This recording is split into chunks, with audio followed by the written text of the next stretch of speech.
Damsa keenya har'aaf kana Angola banne du'aayi kadhachuu wal yaadachiifanne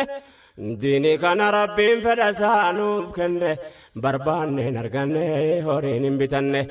yaa Rahmaan nurkatee tisuus kadhanne rahmata kajeellaa hulaa kee dhaabbanne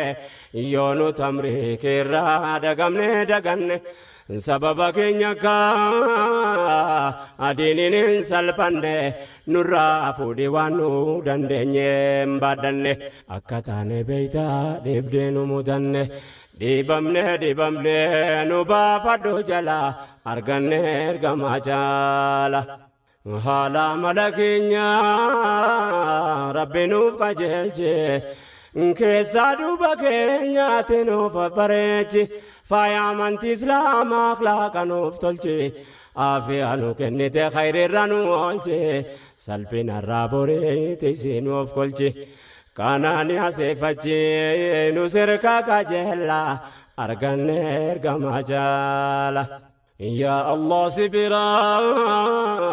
maghfiraa barbaanna ummata islaamaa nuti si amaana